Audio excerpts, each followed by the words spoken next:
3, 2, 1, grabando. Vamos a darle caña a el tema 7, el penúltimo tema del libro. Bueno, el tema 7 es un poco rollo. Realmente es la consolidación de los sistemas educativos contemporáneos, los tipos de sistemas educativos contemporáneos que hay una vez que ya pasó el origen, ya una vez que ya hemos visto a los principales teóricos, el naturalismo de Rousseau, positivismo, idealismo, ya los hemos visto todos. Bueno, pues ahora nos queda ver cómo las ideas de la Revolución Francesa se instauraron en sistemas educativos de carácter nacional y como hay diferentes enfoques, diferentes tipos. Este tema, sobre todo, de lo que habla es de la escuela única, cómo se instauró la escuela única y la escuela de tipo nacional, las escuelas nacionales y los tipos que hay. Aunque es un puñetero rollo, hay que admitirlo, realmente lo que más suele entrar, por supuesto, es la parte de las universidades, esta parte de aquí, y también esta parte de aquí que le encanta la educación popular, es de las que más entran. Estas cositas que he puesto en azul son cositas extra, que es cosas a mayores que os pueden interesar, que son muy interesantes y que siempre queda bien que demostréis un conocimiento ahí que tenéis, que es chachipiruli, tope guay, extra a mayores de lo normal. Así, lo que vamos a ver es cómo se instaura la escuela única, cómo se instauran las escuelas de tipo nacional y sobre todo las diferentes etapas, porque hay una primera etapa en el siglo XIX y después una segunda etapa, bueno, más que primera etapa, segunda etapa, hay diferentes periodos, dependiendo del país es diferente las fechas, pero sobre todo destacan varias épocas, por ejemplo la Segunda Guerra Mundial, que es ya la instauración final, y antes de el siglo XIX y principios del siglo XX es otra etapa diferente. Pues venga, vamos a ir poco a poco con la consolidación de la escuela nacional. Bueno, nosotros tenemos que entender que la consolidación, la instauración de la educación nacional tal como la entendemos es porque confluyeron toda una serie de factores que son súper importantes. Primero, la revolución industrial, la revolución francesa y la revolución industrial. La Revolución Francesa ya la hemos visto, ya sabéis por qué es importante, por esas nuevas ideas ilustradas que se empezaron a instaurar, por el cambio político que se empezó a instaurar, por la idea del sufragio que poco a poco se fue convirtiendo en universal.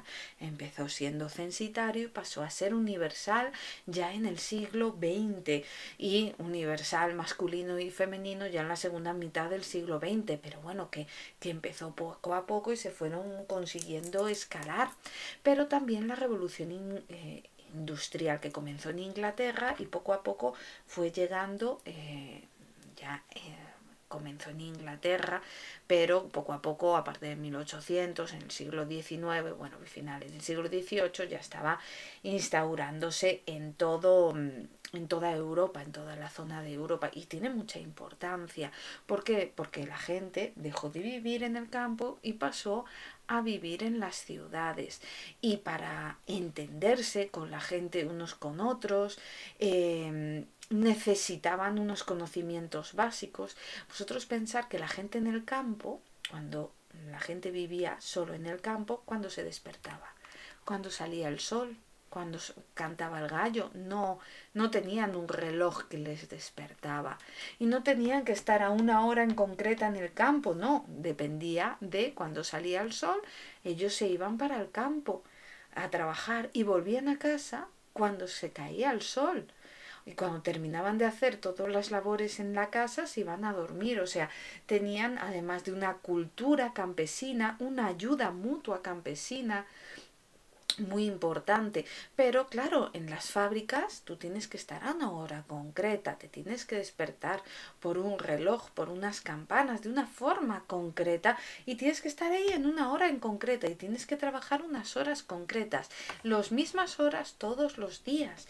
Además tienes que trabajar con herramientas y con máquinas que desconocían y que tienes que tener un mínimo de conocimientos, no solo el reloj, que es súper importante, el que la gente comenzase a conocer el reloj, sino instrucciones básicas como stop, ¿vale?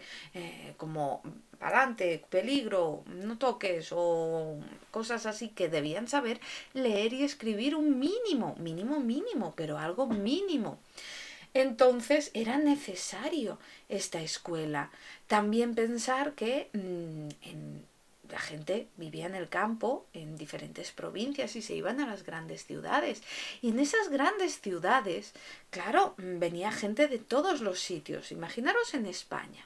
Claro, en los sitios donde no hay diversidad lingüística, no hay diversidad nacional, la instauración de la educación fue mucho más sencilla y no tuvo tantas complejidades y todo más fácil. Pero imaginaros, venía la gente de Andalucía, de Castilla, de Murcia, de todos los sitios, ¿vale? No hablaban igual, no hablaba igual un castellano leonés que un andaluz, y a veces ni se entendía un gallego con un andaluz, no se iban a entender. Necesitaban un idioma común, unos conocimientos comunes y un sentimiento de nación común, que era súper importante para formar ejércitos, las levas, coger a gente para el servicio militar, también para pagar impuestos, oye, que para eso se necesita el espíritu nacional. Bueno, todo eso era necesario y para eso se necesitaba una educación, por lo menos una educación primaria, que tenía que ser universal, gratuita, obligatoria y, ojo, en casi todos los sitios laica. En España no, pero en casi todos los sitios era laica. Y tiene mucha importancia porque lo que buscaban era quedarse con el poder ellos, no la Iglesia. Así, en el siglo XIX, cuando ya estaba lo de la revolución industrial, el nacionalismo, los estados nacionales centralistas, no fragmentados, por ejemplo, Italia se juntó, se unificó. Italia gracias a Garibaldi. En España también, bueno, ya había una centralización, pero bueno, por ejemplo, la capital se pasó a ser Madrid y sí que se intentó hacer una monarquía absolutista, ya sabéis el dicho de todo para el pueblo pero sin el pueblo, pero bueno, con ciertas características que hacían necesario una escuela nacional. Y bueno, en Francia ya ni contamos, Inglaterra ya ni contamos, que son por supuesto la base. Bueno, en principio hay dos periodos y el punto de inflexión entre uno y otro es 1948, que es el año de las revoluciones, donde toda Europa, bueno, casi toda Europa, sufrió una sacudida de revoluciones que tuvieron mucha importancia en toda Europa, no solo en Francia. No fue como la Revolución Francesa, que solo afectó a Francia, no, esto afectó a toda Europa.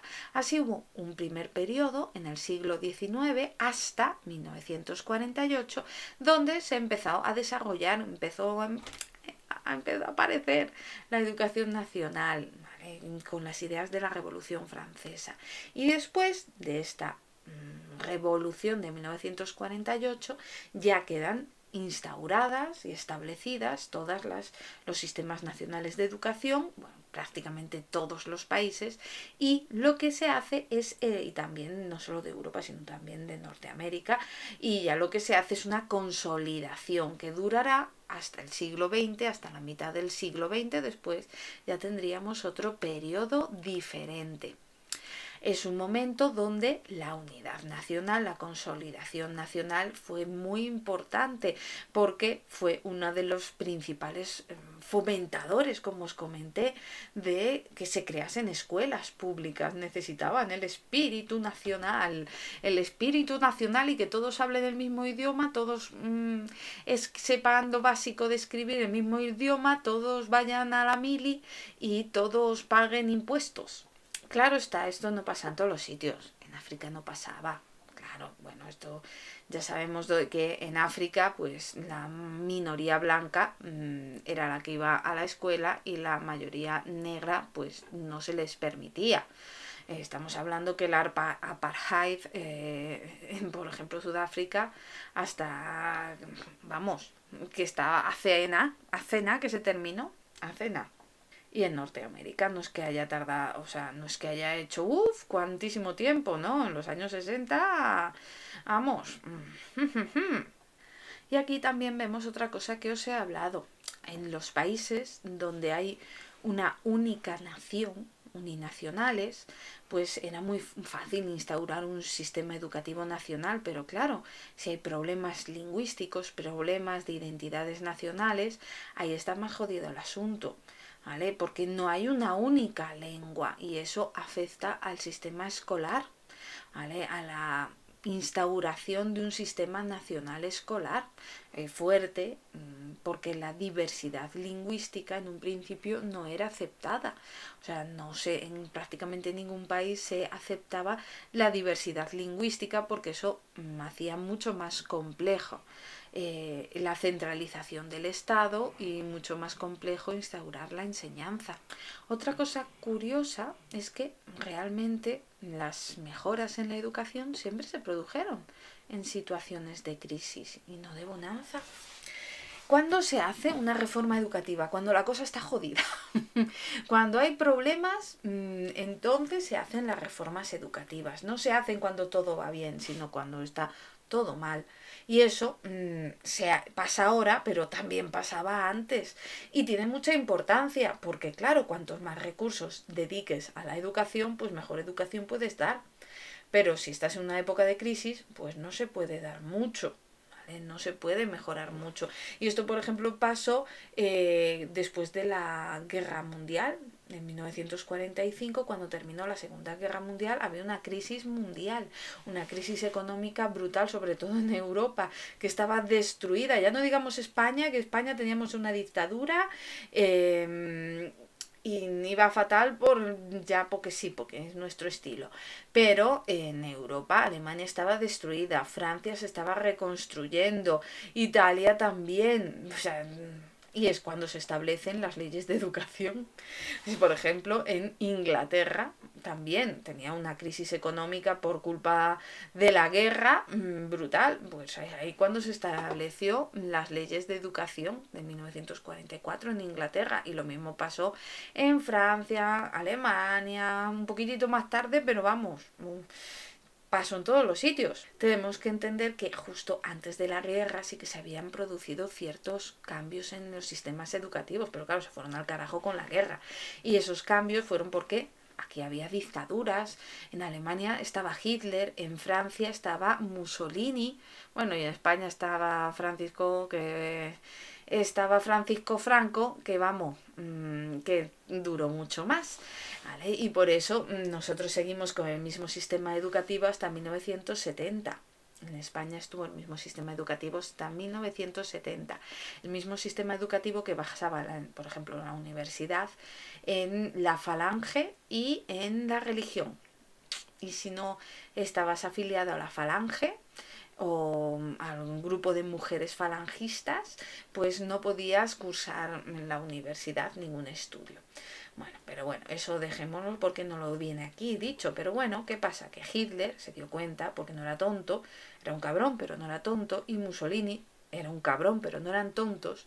Y también en la URSS, Stalin lo llevó a cabo más, pero bueno, Lenin también, que eran cabrones, pero no eran tontos, se dieron cuenta que coño, que la educación era básica, porque controlando la educación, claro, por supuesto, eliminando la escuela religiosa, pero controlando la educación controlabas los conocimientos que tenía el pueblo, controlabas la ideología, el ideario del pueblo, y así controlabas el pueblo, controlando y explicándole lo que tú querías que supiesen los niños, llegarían adultos que hiciesen lo que tú quieras.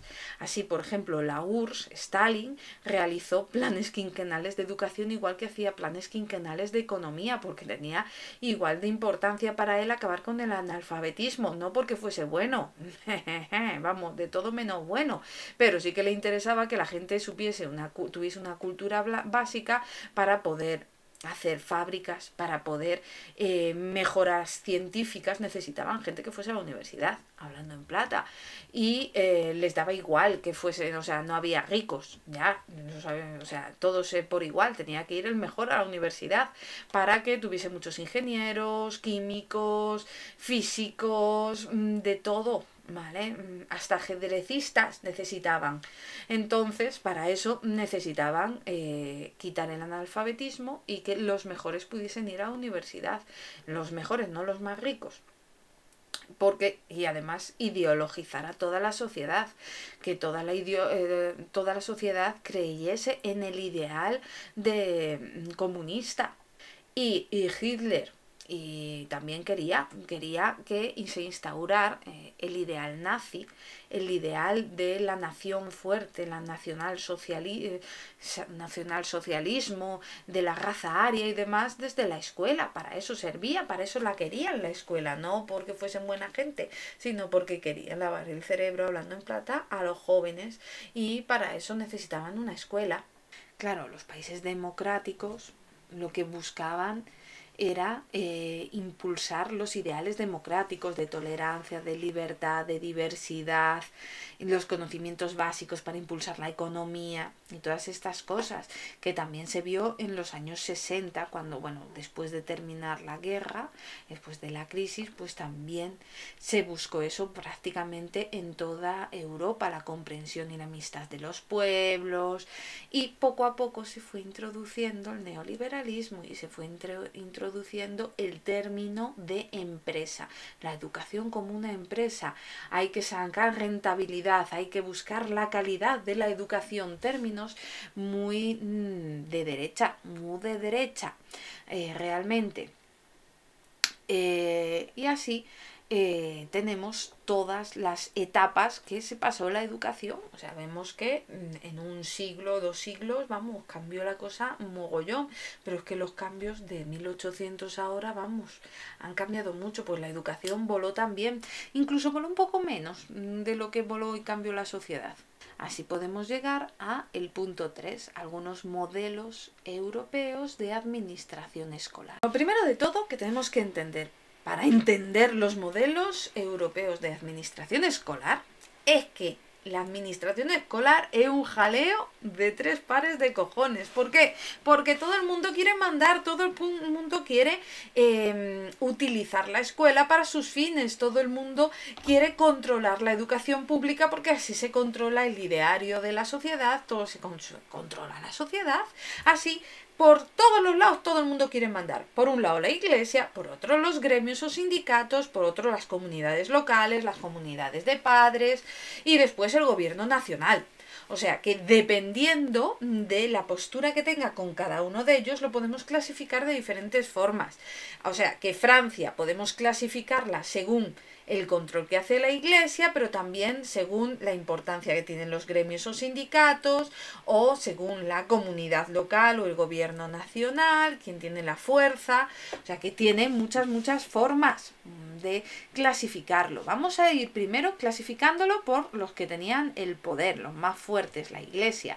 La iglesia me da igual que sea católica, que sea protestante, la iglesia cristiana en Europa, sobre todo. Podemos ver 3 grandes tipos de sistemas, dependiendo de la influencia que tiene la iglesia. Por un lado están los laicos por arriba y por abajo, o sea, los estados creados como un sistema público seglar, o sea que la iglesia ni pincha, ni corta, ni limona, por naturaleza, y laico de control total. Después también hay otro donde los fondos son gubernamentales, o sea, money por parte del Estado, y las escuelas son de carácter confesional, o sea, religiosas, aunque sean privadas o públicas, ¿vale?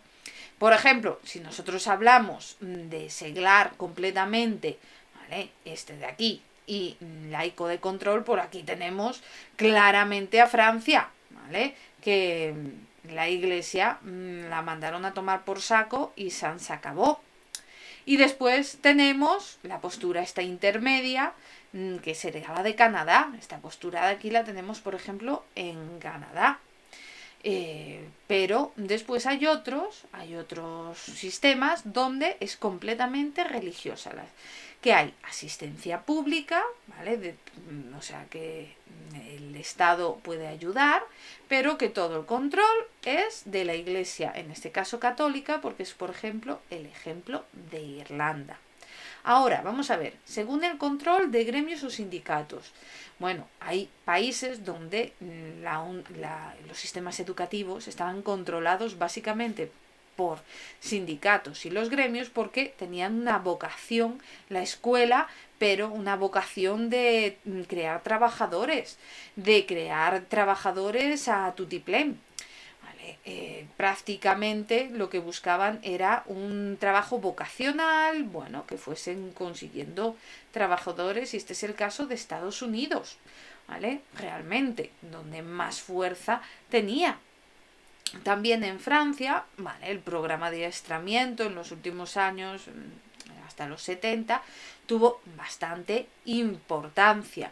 Hay cierto grado de participación local, porque suele estar muy relacionado el control por parte de gremios y sindicatos con la participación local. También es verdad que suele estar bastante relacionado, pero hay otros donde realmente sí que no decimos que no exista, pero que era mucho menor la participación de gremios y sindicatos, por ejemplo en Alemania o Inglaterra.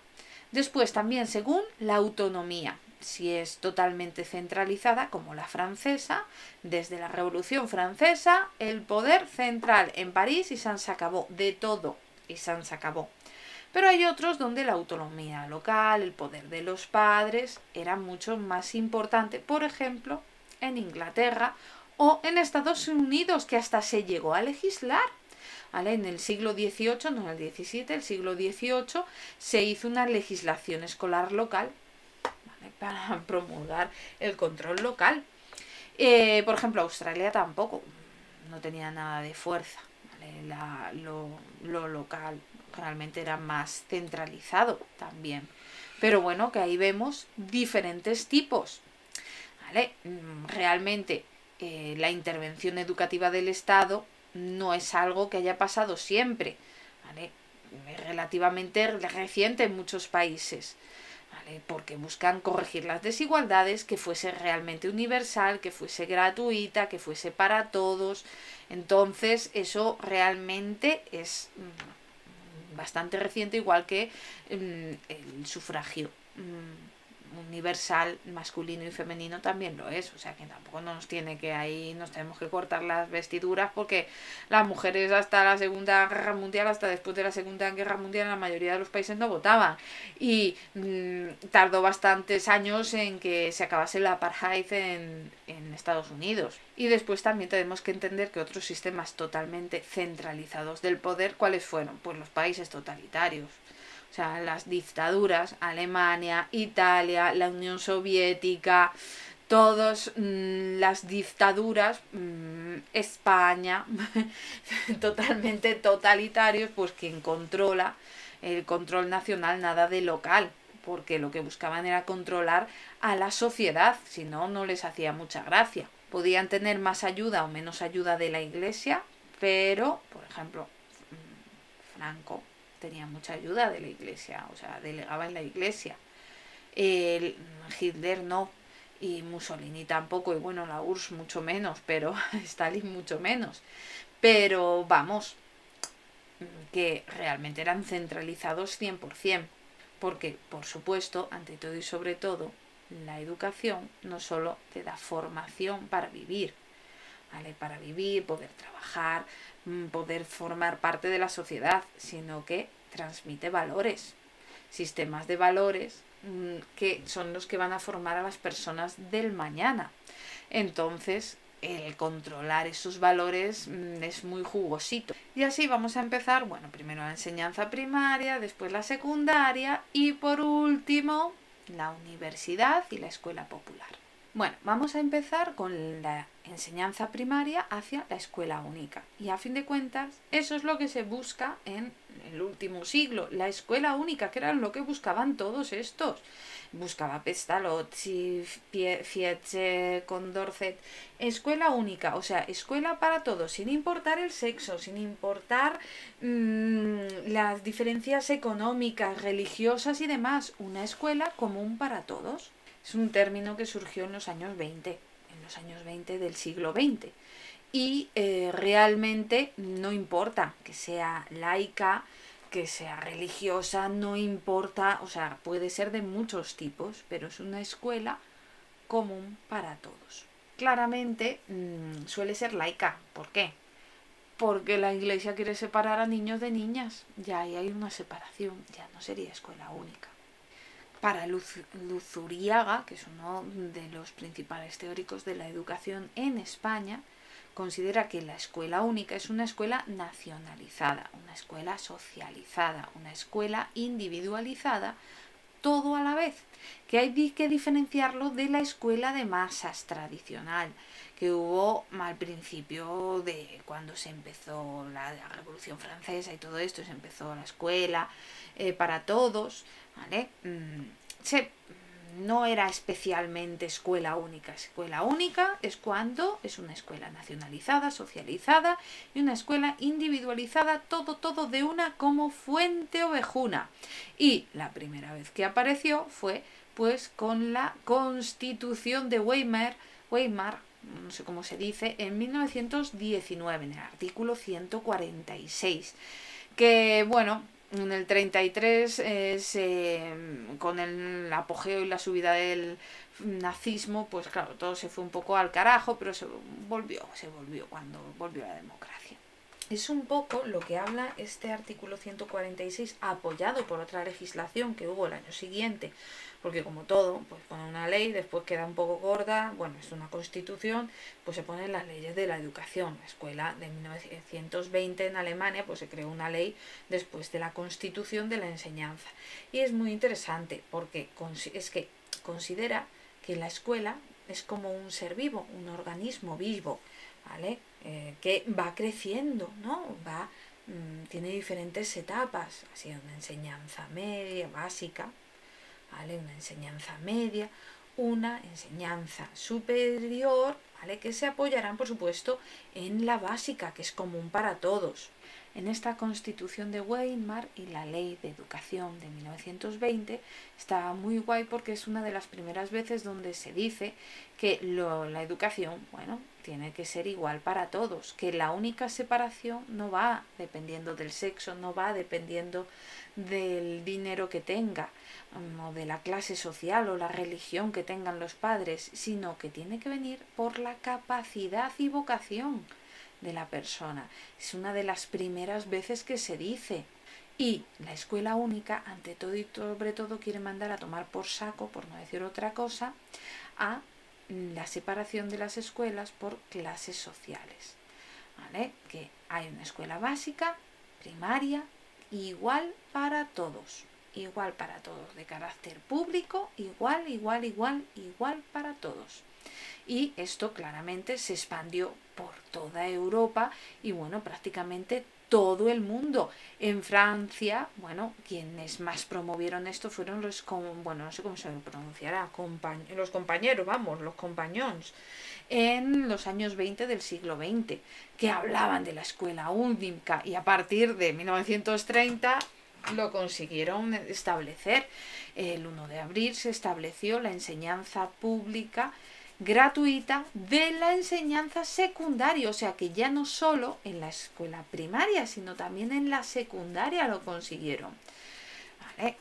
Que ya no se, o sea que se expandiría la escuela única a la secundaria y después se consiguió más tarde a la universitaria. Ojo, pero estos señores y la legislación francesa no excluyen, por supuesto, la adaptación regional, ¿vale? Que pues, en cada región puede haber cosas específicas, pero que en principio debe ser obligatoria y gratuita para todos. Esto significaba acabar con una institución típica francesa como son los liceos y la separación de pobres y ricos. Claro, eso ya, porque eso ya no molaba tanto para la mayoría. Pero, ojo, no es incompatible con una escuela libre y uniforme. Claramente, esto tuvo boom cuando, pues tras el final de la Segunda Guerra Mundial,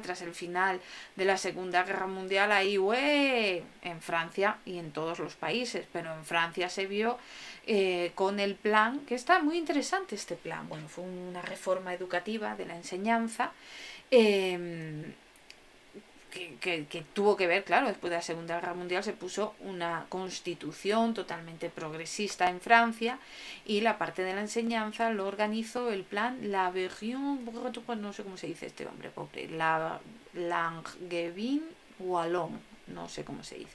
Bueno, este hombre, ¿vale?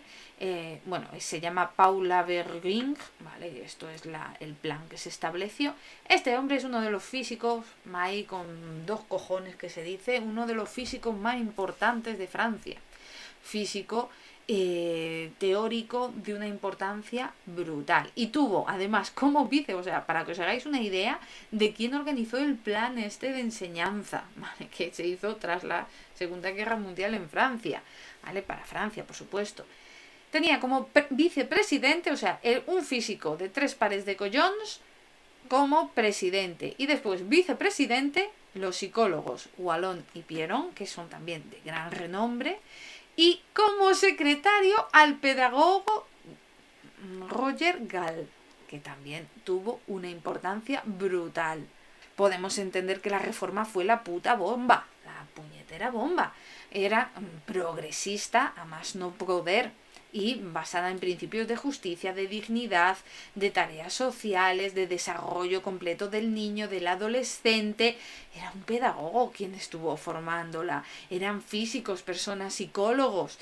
También tuvieron muy en cuenta los avances de la psicopedagogía y los avances de las bases del aprendizaje y la psicología de la evolución, que estaban en esos momentos en auge. Bueno, pues los tuvieron en cuenta, tanto a la hora de establecer todo el sistema educativo como la teoría como la práctica. O sea que súper importante la reforma que hicieron. Vamos, una reforma, la verdad, que chapó. Por supuesto, era laica.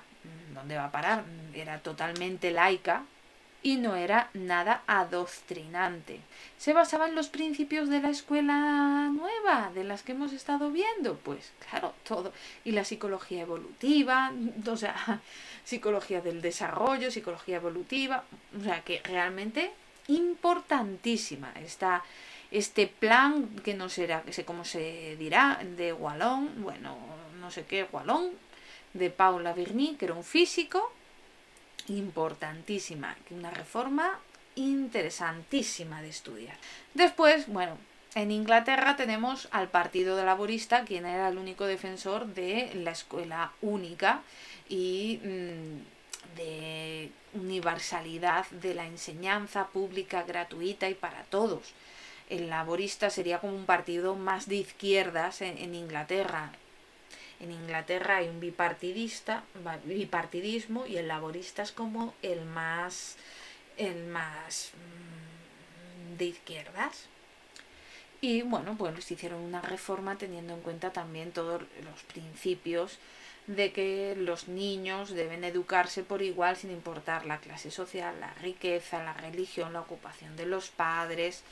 ¿Vale? Que tenían que educarse hasta los 16 años, todos los niños, sin importar, ¿vale? En primaria y en secundaria. Y por supuesto, también los regímenes totalitarios, como comunistas, como la URSS y Cuba, pues lo de la escuela única les importaba mucho. Realmente realizaron planes quinquenales, como hemos dicho, y desde 1918 pues se estableció la escuela única, escuela manipulada, así, controlada, ideologizada y todo lo que queráis, pero escuela única. Todos los niños recibían el mismo tipo de educación, no había separación por clases sociales ni nada parecido, y quienes llegaban a los estudios superiores eran solo y exclusivamente por sus que tenían mayores capacidades. Era lo único. Todavía se hace en Cuba y todavía se puede decir que tiene el mejor sistema sanitario porque tiene de los mejores médicos del mundo formados, ¿vale? Después tiene una pobreza, tiene problemas de que no se puede hablar, no se puede ser gay, no se puede, pero las cosas como son, pues oye, sí que hacen escuela única. Así podemos ver los principios de la escuela única. Primero, equiparación de todos los niños en cuanto a las facilidades de la educación, sin importar clase social y demás. Unifica las diferentes instituciones educativas, bueno, que vayan pasando de unos a otros, ¿vale? Y ya está.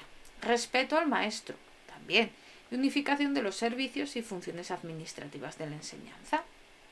Bueno, en España ya sabéis que todo es un poco más complicado, dictaduras, guerras civiles, pitipín, patapam. Pero uno de los grandes defensores de la escuela única y una escuela para todos, pues es una institución que tenéis que conocer, que es una de las instituciones más potentes en educación, que si se le hubiese permitido a la República continuar con el sistema educativo que estaban lanzándose, basado en la institución de libre enseñanza, basado en pedagogos como Ferrer y Guardia, que fue fusilado, de los primeros fusilados que hubo, y basado realmente España sería otra, seguro. ¿Por qué? Impresionante. Solo en los pocos años que estuvo, bueno, fueron unos cuantos, pero que tuvo realmente fuerza, hubo unos genios, los genios de la literatura española, del arte, de ciencia, que hubo en esa época gracias a la escuela nueva, la institución de libre enseñanza. Pues, vamos, te explota la cabeza, importantísimo. Tenemos que entender, que ya lo decía Luz Uriaga, que en España había un problema de educación morrocotudo, ¿vale? Siempre ha habido un problema de educación morrocotudo, y esto se veía, bueno, pues en revistas profesionales como la Escuela Moderna y Boletín de Inspección de Primera Enseñanza, bueno, donde se explica que España, bueno, hay un analfabetismo por la vía, un analfabetismo por las nubes, y que eso no debía ser. Y así se aparece en 1875, creo que era, 76, perdón, la Institución Libre de Enseñanza, y que hizo una pedagogía totalmente experimental, una escuela única en España, sin separación por sexos, ¿vale? Y realmente innovadora para toda Europa. Claramente, con el franquismo en 1939, un poco antes, ¿vale? Porque en la guerra civil, pues claro, no iban a estar ahí, pero realmente fue brutal.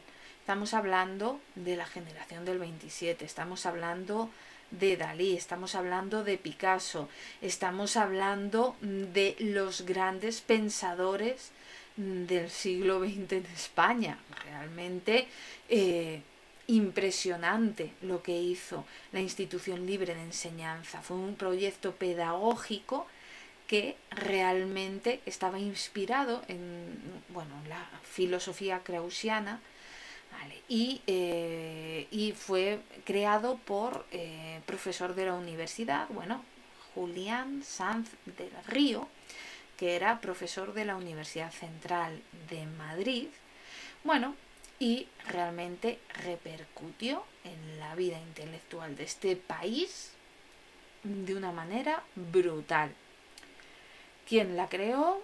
Bueno, aparte del Río, Laureano Figuerola. Bueno, inauguró la Asociación Libre de Enseñanza junto a un grupo de catedráticos, ¿vale? Que digo, el profesor de la Universidad Central, Giner de los Ríos, Gumersindo Azcárate, Teodoro Sáenz de Rueda, Nicolás Salmerón, entre otros muchos, ¿vale? Que se separaron de la Universidad de Madrid por defender la libertad de cátedra y negarse a ajustar sus enseñanzas a el dogma religioso. Creían que, político o moral, que creían que la educación debía pasar de todo eso y que tenía que haber libertad de cátedra.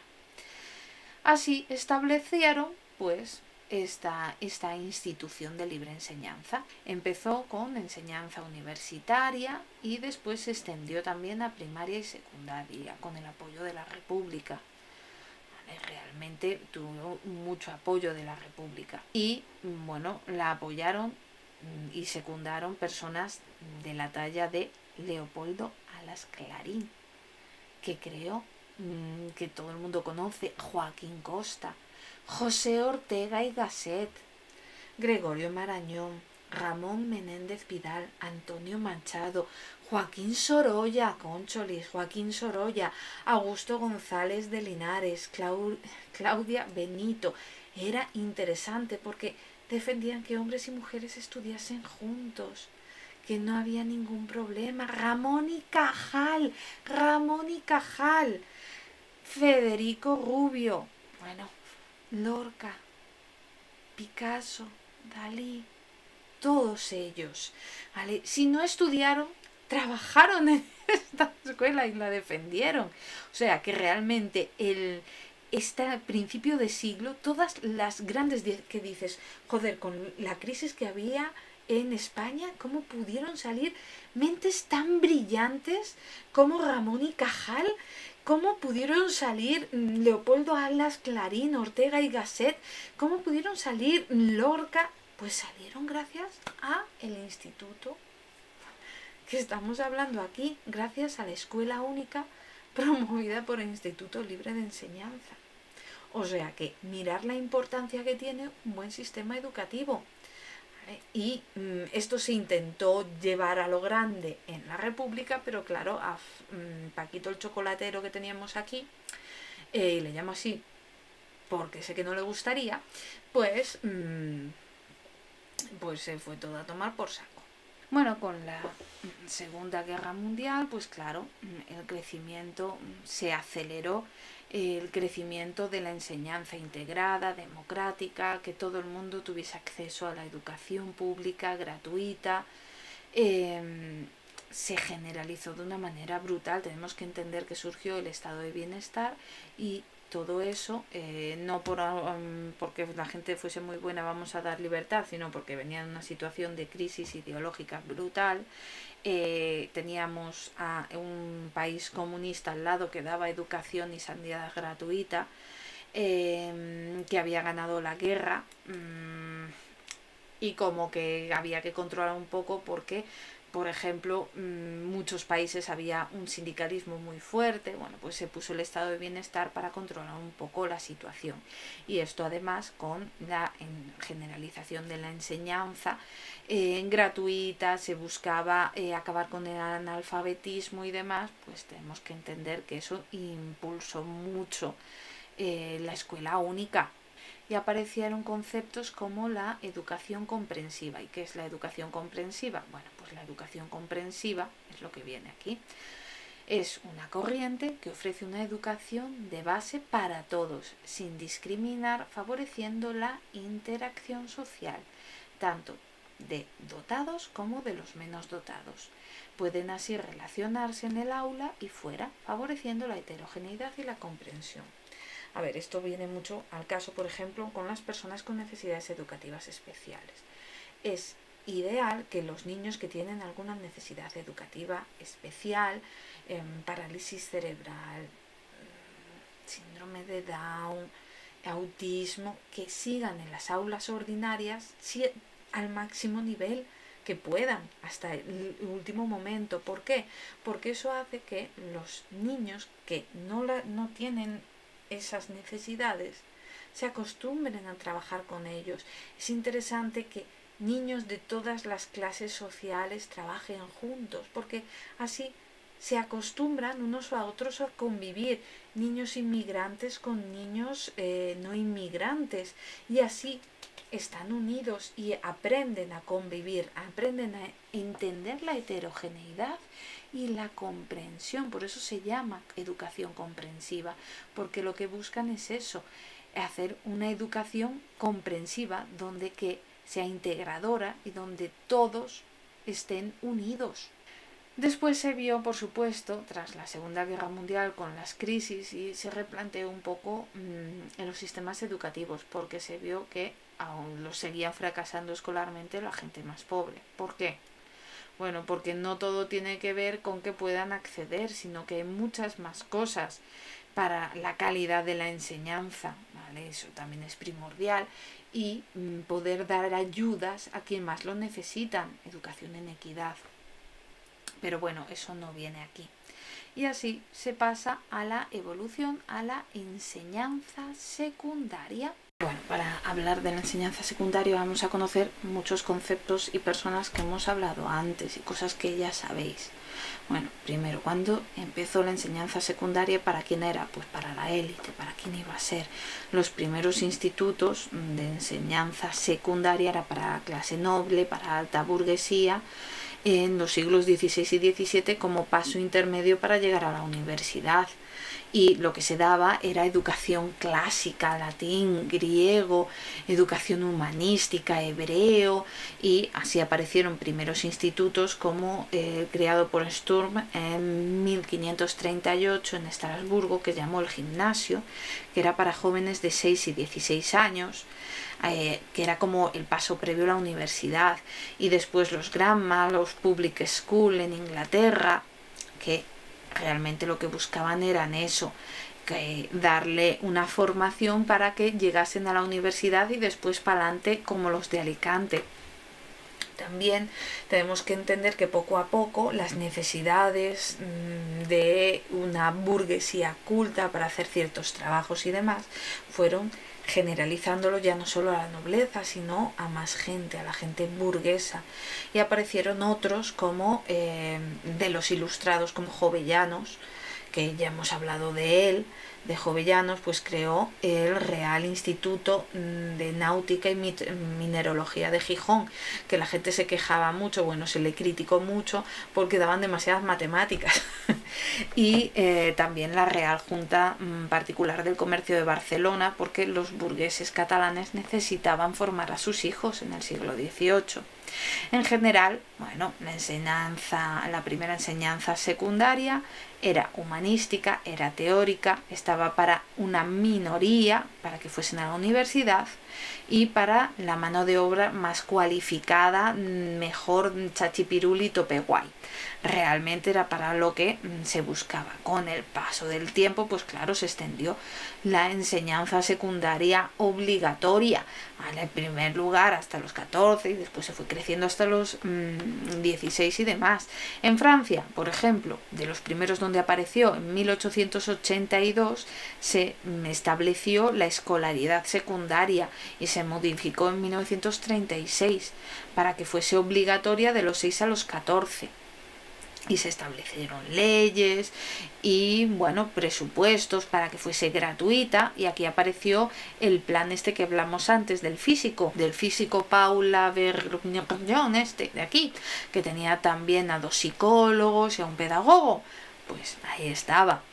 Y realmente pues se basa en lo mismo que hemos visto arriba. Se basa en que fuese una enseñanza pública, gratuita, igual para todos, escuela única. También podemos ver que había una clasificación de la enseñanza de carácter profesional secundario, también, igual que hemos visto que podíamos clasificarlo según las creencias religiosas, no sé qué, pues la enseñanza secundaria lo mismo. Hay una que está en manos de la iglesia y ya está, ¿vale? Que todo en manos de la iglesia y en manos de las empresas, y el Estado ni pincha ni corta. Después Francia en manos del gobierno, la iglesia se le dio una patada en el culo y ya está. Y la enseñanza totalmente profesional, ¿vale? Aunque se acepta las empresas. Y después la italiana, que es muy diferente, es una mixta donde el control es del gobierno, pero sí que hay mucha participación de las empresas en la enseñanza profesional. Hay muchas prácticas. Ya en la enseñanza secundaria hay una rama de secundaria que es, tiene muchísimas prácticas laborales, todavía hoy, es una mixto, por así decirlo. Después la tendencia de una escuela única secundaria, que realmente se instaura con mucha fuerza desde Estados Unidos en los años 60 y 70 también en Europa. Pero bueno, que poco más hay que decir. Y ya llegamos a la universitaria por fin, claro está. Bueno, en general podemos encontrar 4 tipos diferentes de universidad. Bueno, en principio eran 3, pero después Estados Unidos tiene como un cuarto que va a su rollo. El inglés, Oxford, Cambridge, universidades medievales, que realmente han continuado organizadas igual que en la Edad Media. Bueno, el control en un principio era de la Iglesia. Tenemos que entender que no es la misma Iglesia que tenemos nosotros aquí, pero en principio de la Iglesia y después pasó a manos particulares, autogestión y demás, pero que el Estado realmente poco interviene, no tiene ningún intervencionismo, y en un principio se estudiaba teórica pura, dura, se promueve educación general, lengua, historia, matemáticas, ciencia, filosofía, y poco a poco se fue adaptando a los diferentes grados, carreras y demás. Después está un tipo centralizado, totalmente controlado por el Estado, que es el tipo francés. El tipo francés, ya Napoleón creó la Universidad Nacional y de ahí para adelante como los de Alicante. Se basaba en las profesiones liberales, preparación científica, derecho, medicina, ciencia, todo lo que se necesitaba para la preparación más del mundo liberal, burgués y demás, ¿vale? Puro y duro. Había exámenes oficiales, evaluaciones oficiales, totalmente generales para todo el mundo, bueno, muy general, ¿vale? Muy control del Estado.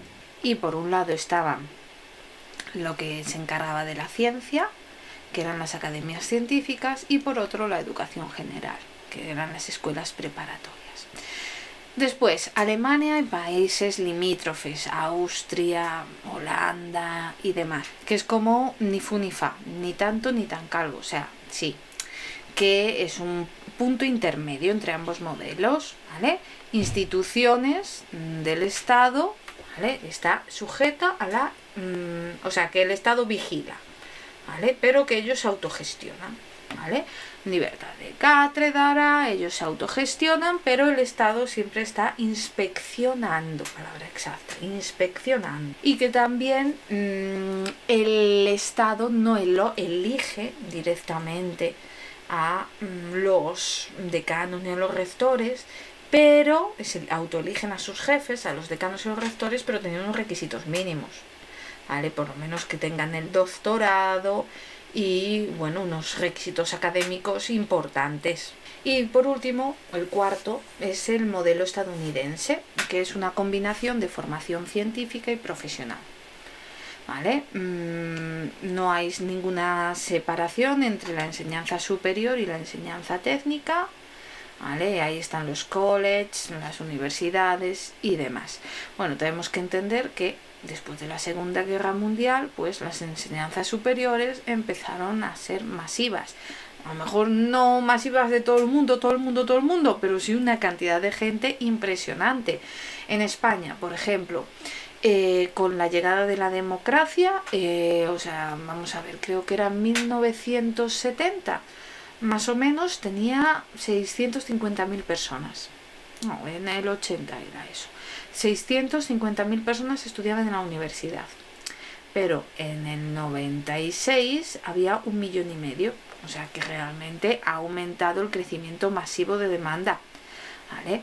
Aumentan las rentas nacionales y la gente quiere ir a la universidad para continuar formándose, cada vez más renta y demás, ¿vale? También hay generalización de la enseñanza secundaria, entonces quieren continuar. Bueno, también hay un desajuste de la estructura de empleo, una evolución tecnológica muy rápida, crecimiento económico de los países industriales. ¿Qué es esto de desajuste de la estructura de empleo? Muchos gente antes, la gente que salía de la universidad tenía la vida asegurada de puta madre. Hoy en día bueno, y el hecho de que en ningún país se estableciesen relaciones satisfactorias entre las estructuras y la enseñanza superior. Bueno, que ninguna ha funcionado de puta madre. Dices, ay, está chachipiruli tope guay. No, ninguna. Claramente también hay cosas que son de lógica, ¿vale? masificación de la universitaria equivale a democratización de la enseñanza, que después el acceso al profesorado universitario pues tiene que ser más estricto que el resto, o sea, tienen que tener mejor formación. Normal, porque dan cosas más difíciles, ¿vale? A lo mejor el más estricto de todos los sistemas de elección de profesorado, el sistema alemán, ¿vale? Y bueno, la enseñanza superior influyó en cambio de político, ¿vale? Por ejemplo, en Alemania, la Constitución de Weimar 1919 realmente, y por la legislación que hablamos de esta Constitución del 20, hablaba una única escuela desde la primaria, bueno, hablaba de la escuela única, lo que decía, una educación única de la primaria a la universidad, que todo fuese igual para todos, sin importar el sexo, sin importar el origen, la religión, sin importar el dinero que tuviesen. Y esos, bueno, esos intentos de democratización pues sí que tuvieron mucha influencia en la política. Tuvieron una dictadura, un fascismo en el 33 que no les hicieron mucho gusto. Y, ojo, ahí se fue todo a la...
Hablar de la educación popular. La educación popular se basa en que la educación no termina cuando termina de crecer la persona, cuando te conviertes en un adulto, que no es solo de niños y adolescentes, que a los adultos, una vez que han terminado la universidad, siempre vas a estar formándote, que nunca se para de aprender. Entonces apareció el concepto de educación de adultos y bueno, en el siglo XX siempre ha habido dos vertientes, una de autoeducación y otro que poco a poco fueron saliendo instituciones postescolares que estuvieron sobre todo en el siglo XX de adultos y ahí había diversos tipos dependiendo de lo que se necesitaba.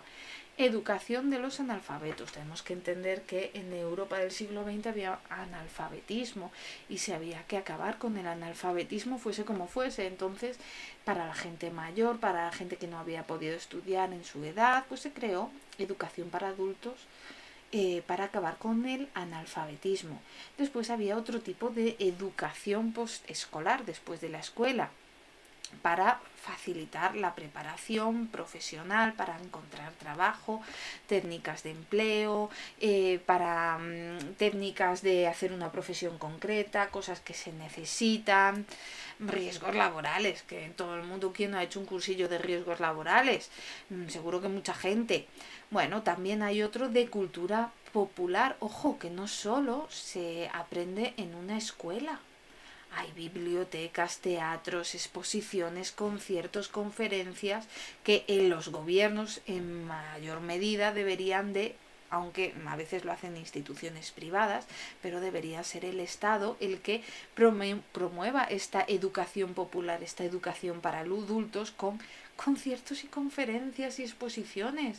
Vamos, más básico no puede ser. Después también hay formación de extensión universitaria. ¿Vale? Bueno, la vulgarización de los conocimientos de carácter superior, adaptándolos a lo público. Son como mini cursos de formación de algún tema en concreto que que quiere la gente saber y conocer, para que nos hagamos una idea. Y después las universidades crearon también cursos, mini cursos, cursos de verano y demás, clases tutoriales, universidades también populares, que son esporádicas, cortas y que tratan temas muy concretos que son de interés para la sociedad. Cursos sistemáticos organizados muchas veces por las universidades, los sindicatos. Si te vas a un sindicato, tienen cientos de cursos, que no todos están enfocados a conseguir un empleo o a adaptarte a nuevas técnicas que se hacen en tu empleo, ¿vale? A veces simplemente son de carácter cultural, sobre economía, higiene, arte, derecho y demás. O sea que realmente hay muchas, y una de las más interesantes que se produjo en España y que tiene una importancia brutal, que está enmarcada dentro del Instituto de Libre Enseñanza del que os hablé arriba. Bueno, esto es la puta bomba. Lo he expandido porque dice muy poco el libro sobre él, pero es que es la puta bomba, de verdad. Fue una cosa revolucionaria y que estuvo en España gracias al Instituto de Libre Enseñanza. Las misiones pedagógicas que hubo en España y que se terminaron, bueno, pues con Franco. ¿Qué le vamos a hacer? Acabó con ellas. De hecho, durante la guerra todavía hubo.